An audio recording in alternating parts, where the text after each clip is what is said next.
ناظرین، بے خوابی یا پھر رات کو نیند کا نہ آنا ایک بہت اہم مسئلہ ہوتا ہے، اور بہت سارے لوگ اس کے لیے جو ہیں وہ ٹیبلٹس کچھ یوز کرتے ہیں۔ لیکن اگر آپ ٹیبلٹس کو اپنی روٹین میں شامل کر لیتے ہیں تو کچھ عرصے کے بعد ٹیبلٹس لینے کے بعد بھی آپ کو نیند کا آنا مشکل ہو جاتا ہے۔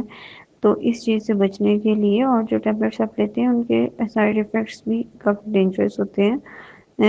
تو جو سلیپنگ پلز ہیں ان سے اوائڈ کریں۔ اس کی بجائے اگر آپ کو رات کی نیند نہیں آتی تو ایک آم کھا کر اور ایک پاؤ دودھ پی لیں، تو اس کے بعد آپ کو ایک اچھی اور پرسکون نیند آ جائے گی۔ اس کے علاوہ اچھی نیند کے لیے اگر آپ سونے سے پہلے شاور لے لیں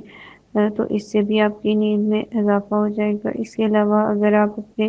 بالوں میں آئلنگ کروائیں یا پھر اپنے بالوں میں مالش وغیرہ کریں تو اس سے بھی آپ کو ایک اچھی اور پرسکون نیند آئے گی۔ اور اس چیز کا خاص خیال رکھیں کہ جس بستر پر آپ سو رہے ہیں وہ آپ کا بستر آرام دہ ہونا چاہیے اور کمرہ ہوادار ہونا چاہیے، اور اپنے ذہن کو جو ہے پورے دن کی سوچوں سے آزاد کر کے اپنے بیڈ پر لیٹیں گے اگر آپ،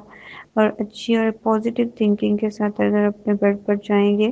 اور اس سے آپ کو ایک اچھی اور پرسکون نیند آئے گی۔ اور دوسرا، ایک اسلامک پوائنٹ آف ویو سے آپ کو ایک بات شیئر کرنا چاہوں گی کہ دن بھر کے جو ڈپریشنز ہوتے ہیں موسٹ آف دا ٹائمز ہمیں دوسروں کے بیہیویئر سے ہوتے ہیں، اور دوسروں جس طرح سے ہمارے ساتھ ریئیکٹ کرتے ہیں ان کے ریزلٹ میں ہماری جو رات کی نیند ہے، جیسے ہم بیڈ پہ جاتے ہیں تو سب کے بیہیویئر ہمیں یاد آنا شروع ہو جاتے ہیں۔ تو ایک فارگیونیس کی جو اسٹیٹمنٹ ہے وہ اپنے مائنڈ میں رکھا کریں، رات سونے سے پہلے سب کو معاف کر دیا کریں۔ اس سے آپ کا ذہن اور آپ کی روح جو ہے وہ مطمئن ہو جاتی ہے، اور آپ ایک اچھی پراپر نیند اور ایک پرسکون نیند سے سو جاتے ہیں۔ اور ناظرین، کچھ اللہ تعالیٰ کا کلام اگر پڑھ لیا جائے رات کو سونے سے پہلے، اگر آپ کلام پڑھتے پڑھتے سو جاتے ہیں تو اس سے بھی آپ کی نیند جو ہے وہ بہت بہتر ہو جائے گی۔ تو ہم ہمیشہ سے آپ کی جو ہے صحت کے لیے ہے ہو رہے ہیں، تو